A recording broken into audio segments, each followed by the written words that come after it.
नमस्ते दोस्तों।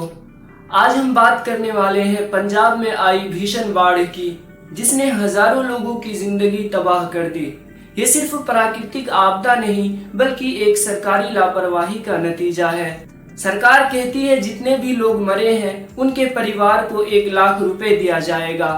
क्या सरकार की नजर में एक जान की कीमत सिर्फ 1 लाख रुपए है? हम जानेंगे कि आखिर क्यों आई ये बाढ़ और सरकारें क्यों फेल हुई।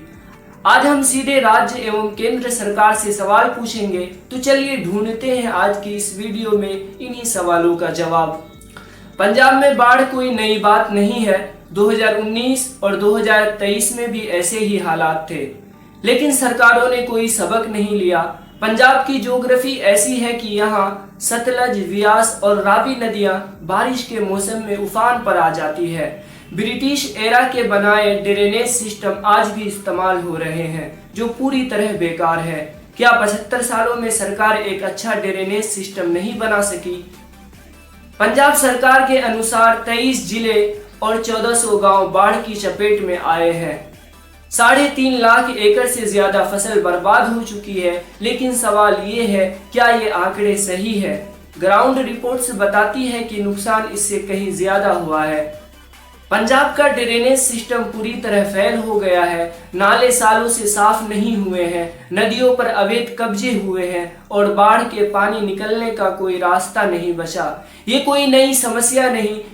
पिछले 6 सालों में पंजाब तीसरी बार बाढ़ की चपेट में है। 2019 और 2023 में भी ऐसे ही हालात थे, लेकिन सरकार ने कोई सबक नहीं लिया।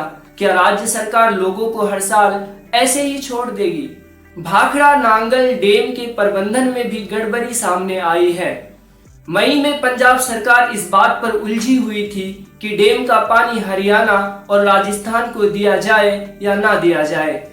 इस उलझन में बाढ़ की तैयारी नहीं हो पाई। जब मानसून में पानी आया तो डैम से ज्यादा मात्रा में पानी छोड़ना पड़ा, जिससे बाढ़ आई।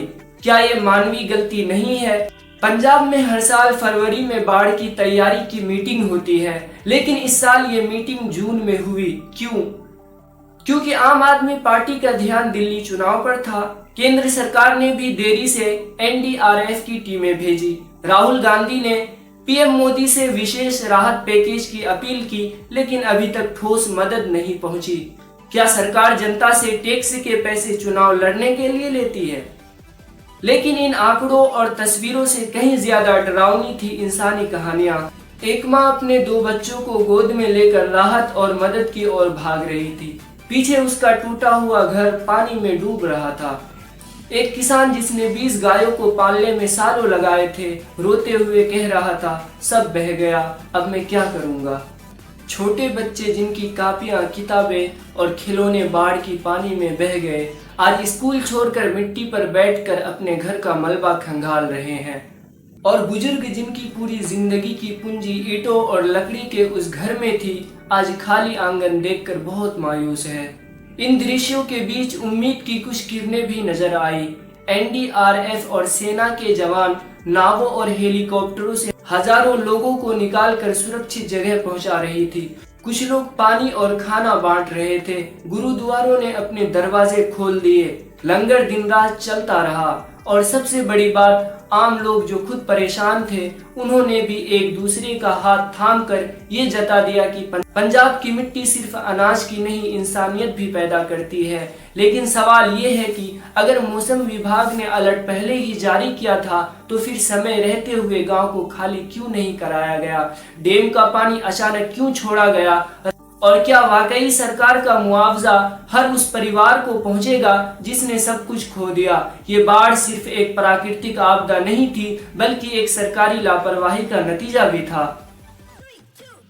अब सवाल ये है कि भविष्य में क्या किया जाए। इसके लिए जरूरी है कि आधुनिक फ्लड मैनेजमेंट सिस्टम बनाया जाए, बांध और बैराज मजबूत किए जाए, समय से पहले चेतावनी गांव-गांव तक पहुंचाया जाए, किसानों को फसल बीमा और मुआवजा दिया जाए, और सबसे अहम बात, क्लाइमेट चेंज पर ठोस कदम उठाए जाए, वरना ऐसी आपदाएं बार बार हमारे दरवाजे पर दस्तक देंगी। लेकिन चाहे हालात कितनी ही मुश्किल क्यों ना हो, इंसान की सबसे बड़ी ताकत उसकी उम्मीद है।